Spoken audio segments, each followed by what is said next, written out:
In 1990, a team of archaeologists excavating a site in Glastonbury, England, unearthed a remarkable discovery. A skeleton believed to be that of a medieval knight. The skeleton was found in a grave that appeared to have been disturbed and reburied multiple times.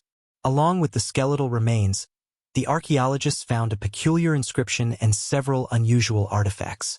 The grave was uncovered on land that had long been associated with local legends and superstitions. The artifacts, including a sword and a peculiar, intricately carved amulet, suggested the skeleton belonged to someone of great importance. The inscription on the amulet was believed to be an ancient curse, warning of dire consequences for those who disturbed the resting place. The discovery attracted significant attention, and the excavation was hailed as an important archaeological find. However, shortly after the announcement, a series of unsettling events began to unfold. Several members of the excavation team experienced strange phenomena and unexplained occurrences. One of the archaeologists, Dr. Richard Morton, who had been instrumental in the excavation, reported a series of bizarre and frightening incidents. He began receiving disturbing phone calls in the middle of the night, with an unknown voice whispering cryptic messages.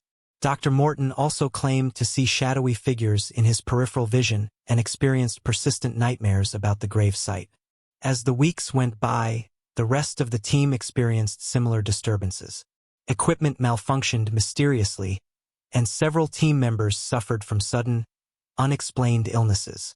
The situation reached a point where some began to believe they were cursed by the discovery. Local media caught wind of the unsettling reports, further fueling the fear and speculation. The excavation site, once a source of excitement, was abandoned, and the artifacts were sealed away in a secure location. Dr. Morton, along with other team members, sought to distance themselves from the project, but the curse seemed to have left its mark.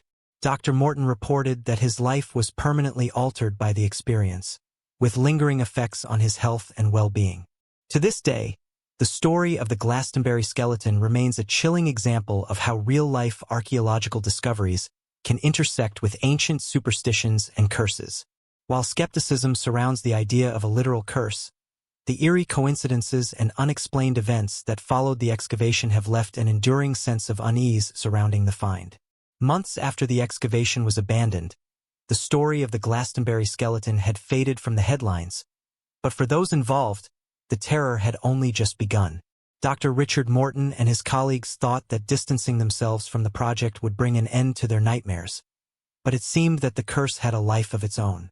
Dr. Morton decided to retire early and move to a remote village in the Scottish Highlands, hoping the seclusion would bring him peace. However, even in his new home, he found himself haunted by unsettling occurrences. The phone calls continued, always at odd hours, with the same eerie whispers and cryptic messages. He began to notice that his mail contained disturbing, handwritten notes with phrases from the ancient inscription, making him question whether someone was deliberately tormenting him or if the curse itself had taken a more insidious form.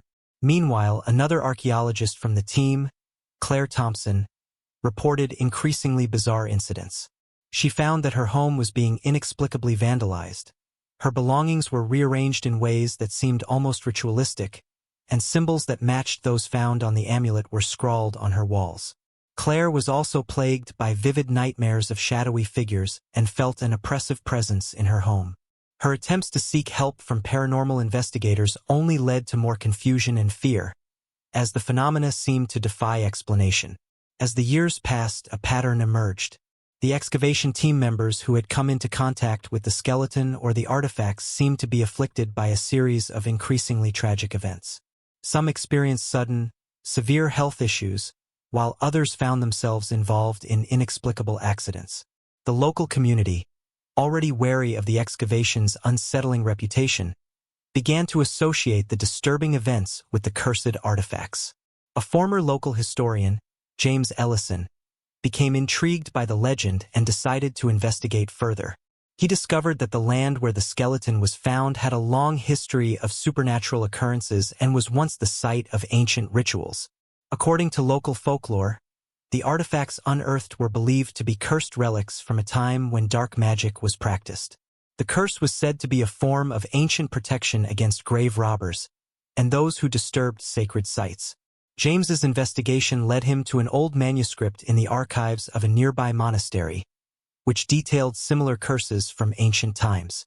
The manuscript hinted that the curse could only be lifted through a ritual of restitution and respect for the disturbed remains, suggesting that the artifacts should be returned to their original resting place with a proper ceremonial apology. Determined to end the suffering of those affected, James organized a secretive and solemn ceremony. With the help of a few trusted colleagues and local spiritual practitioners, he arranged to return the artifacts to the original excavation site, which had been abandoned for years. The team conducted a ritual to appease the spirit they believed was angered by the disturbance. As the artifacts were reburied and the ceremony concluded, the mysterious disturbances seemed to subside. Dr. Morton, Claire, and other affected individuals began to experience a gradual return to normalcy, though the impact of their experiences lingered. The Glastonbury skeleton case remained a powerful tale of caution about the potential consequences of disturbing the past. The site was left undisturbed, becoming a symbol of respect for ancient traditions and the unknown forces that might still linger from times long gone.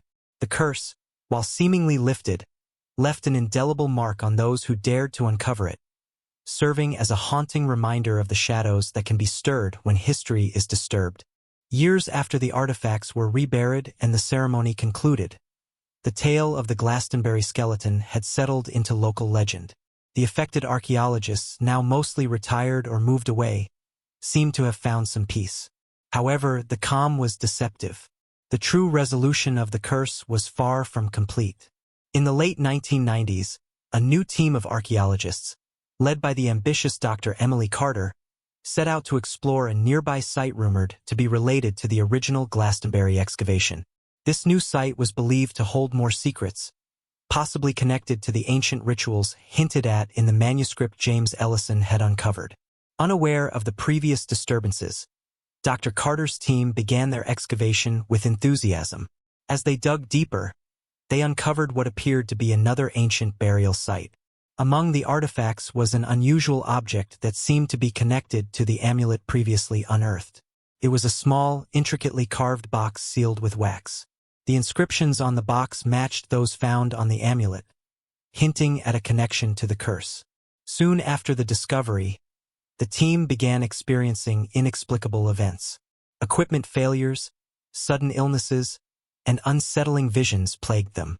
One of the team members, a young historian named Tom Richards, reported hearing whispers in the dead of night, similar to those experienced by Dr. Morton years earlier. Disturbed by these occurrences, Tom began researching the history of the site and stumbled upon the old manuscript and the stories of the previous curse. Tom reached out to James Ellison, who, now an expert on the supernatural aspects of the curse, was retired but still deeply interested in the case. James agreed to assist Tom, fearing that the curse might have been disturbed once more. James and Tom worked together to unravel the mystery behind the box and its connection to the previous artifacts. They learned that the box contained a powerful talisman that was believed to hold the essence of the curse. The talisman was said to be a key element in the ancient rituals designed to protect sacred sites from grave robbers and to keep malevolent forces at bay. As they delved into their research, James and Tom realized that the curse was not merely a superstitious tale but a real and potent force tied to the artifacts. The new excavation had inadvertently triggered the curse once more, and the disturbances were a sign that the malevolent spirit associated with the original skeleton was active again. In a bid to prevent further calamity, James and Tom organized a team to conduct another ceremonial ritual. They retraced the steps of the original ceremony, incorporating additional elements based on their new findings. This time, they were prepared to address the talisman and its role in the curse.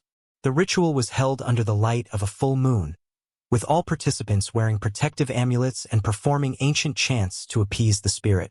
The ceremony took place at the site where the box was found, and the talisman was returned to its original place, along with offerings of respect and restitution. During the ritual, the atmosphere grew heavy and charged, with a palpable sense of foreboding. As the ceremony concluded, the air seemed to clear, and the disturbances subsided. The team members reported a profound sense of calm and closure, though they remained cautious about the site. The tale of the Glastonbury skeleton and its curse became a cautionary legend in the field of archaeology. Dr. Emily Carter and her team, along with James Ellison and Tom Richards, shared their experiences through scholarly articles and public talks, highlighting the importance of respecting ancient traditions and understanding the potential consequences of disturbing sacred sites. The excavation sites in Glastonbury were carefully monitored, and further investigations were approached with a deep respect for the past. The shadow of the curse, though less active, served as a reminder of the delicate balance between history and the supernatural, and the profound impact that uncovering buried secrets can have on those who dare to explore them. Following the successful ritual that seemed to calm the disturbances, the excavation team led by Dr. Emily Carter and Tom Richards believed they had put the curse to rest. The site was left undisturbed, and local folklore began to include a new chapter about the dangers of meddling with ancient artifacts. But their relief was short-lived. One brisk autumn day, a series of unprecedented events unfolded. A local farmer, working near the site, stumbled upon a hidden underground chamber, previously unknown to the archaeological community. The entrance, obscured by overgrowth, had been uncovered by a recent storm. The chamber was remarkably well preserved, with an intricate stone door sealed by symbols matching those found on the talisman. The discovery made headlines, and the site was quickly re-excavated by a new team of researchers. Among them was a young and ambitious archaeologist named Dr. Sophie Reynolds, who had heard of the earlier disturbances but was determined to prove herself. Driven by the promise of new discoveries, Dr. Reynolds and her team began investigating the hidden chamber with a mix of excitement and trepidation. Inside, the chamber was a dark and foreboding space, filled with ancient relics and inscriptions. A prominent feature was a grand, ceremonial altar adorned with more of the cryptic symbols linked to the curse.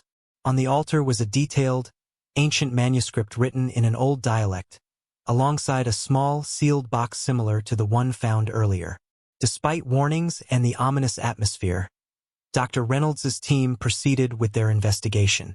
They carefully documented their findings, but soon after opening the small box, strange things began to happen.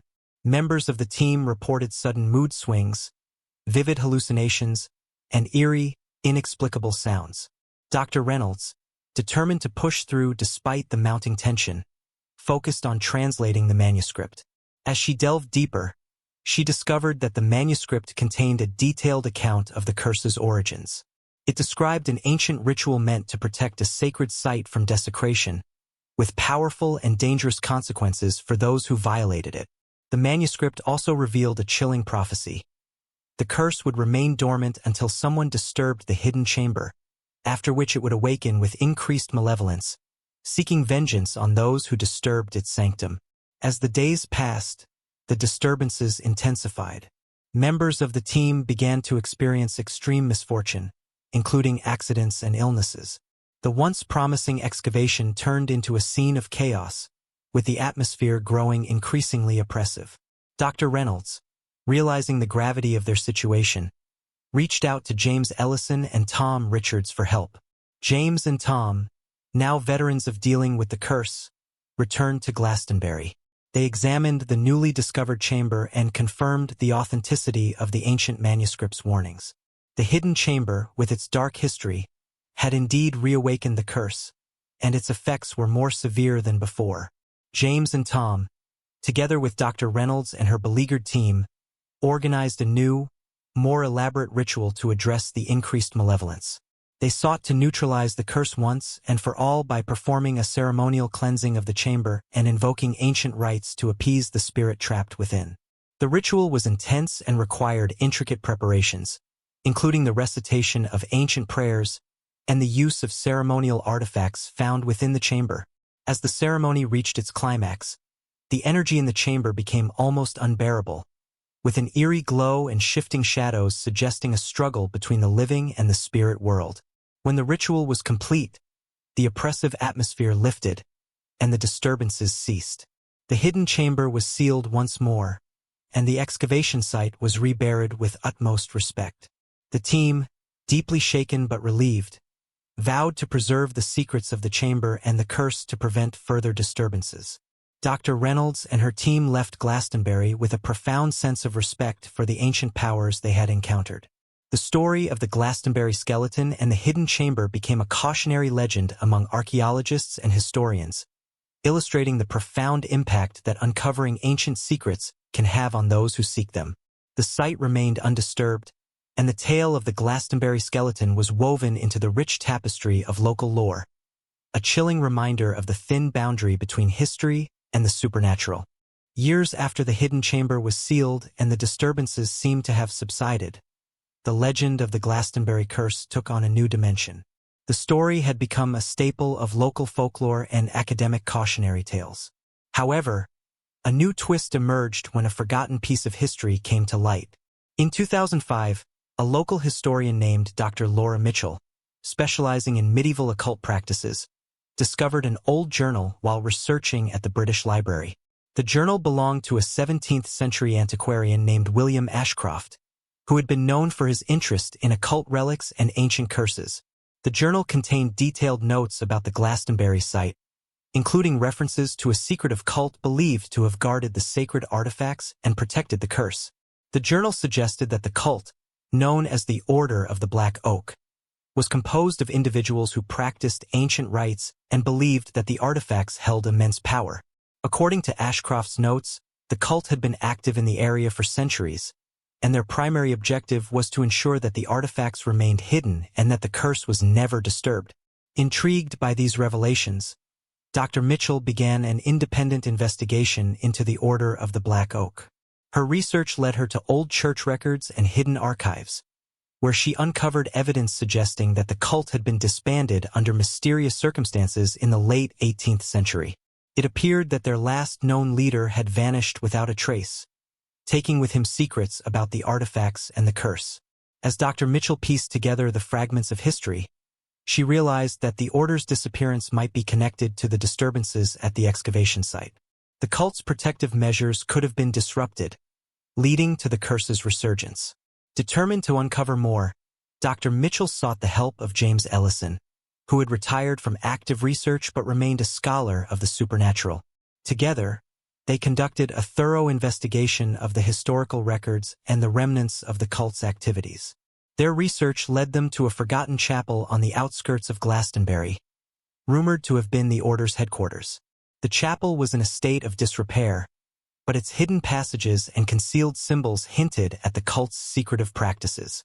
Inside, they found a hidden chamber beneath the chapel floor, filled with occult manuscripts, ritual tools, and a diary belonging to the last leader of the Order.